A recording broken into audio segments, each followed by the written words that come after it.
السلام علیکم ورحمۃ اللہ وبرکاتہ۔ معزز ناظرین گرامی، کیا اللہ کے علاوہ کسی اور کی قسم کھانا جائز ہے یا نہیں ہے؟ جیسا کہ عام طور پر لوگوں کو دیکھنے میں یہ آتا ہے کہ بہت سے حضرات اس طرح کی قسم کھا لیتے ہیں کہ میرے سر کی قسم، میری ماں کی قسم، میرے باپ کی قسم،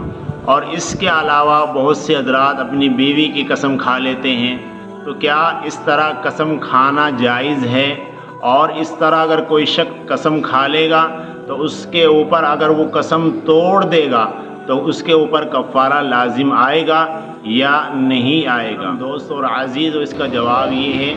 کہ اللہ کے علاوہ کسی دوسرے کی قسم کھانا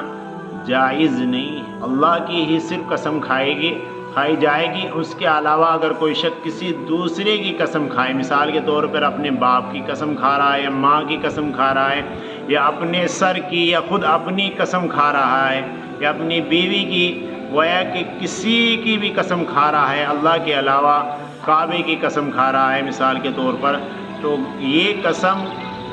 کھانا جائز نہیں ہے، لیکن یہ قسم نہیں لگے گی۔ یعنی اگر ان قسم کو توڑ دے گا تو کفارہ لازم نہیں آئے گا۔ البتہ اگر کوئی شخص قرآن کریم کی قسم کھا لے اور یہ کہہ دے کہ میں یہ کام نہیں کروں گا، اور قرآن کریم کی قسم کھا لے، چونکہ قرآن کریم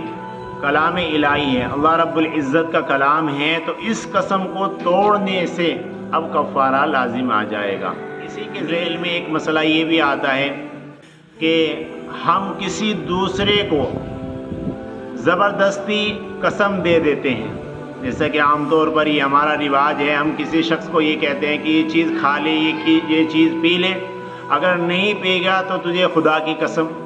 اگر نہیں کھائے گا تو تجھے اللہ کی قسم۔ تو اس طرح کی قسم ہم اپنے دوسرے بھائی کو دے دیتے ہیں،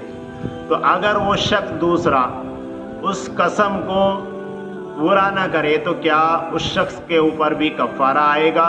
اور اس کے اوپر قسم ہو جاتی ہے یا نہیں ہوتی؟ اس کا جواب یہ ہے کہ دوسرے کے قسم دینے سے قسم نہیں ہوتی۔ اگر کوئی دوسرا شخص ہمیں قسم دے رہا ہے تو جب تک خود ہم اپنے اوپر قسم نہیں کھائیں گے تو ہمارے اوپر قسم نہیں ہوگی، نہ ہمارے اوپر کوئی کفارہ لازم آئے گا۔ البتہ یہ ہے کہ ہم خود کھا لیں، اس نے دوسرے شخص نے ہمیں قسم دی اور پھر ہم خود کھا لیں کہ ہاں میں یہ کام نہیں کروں گا تو میرے اوپر اللہ کی قسم، تو اس شخص کے اوپر بھی پھر اس چیز کا کرنا ضروری ہو جائے گا، نہیں کرے گا تو قسم ٹوٹ جائے گی، کفارہ دینا لازم آئے گا۔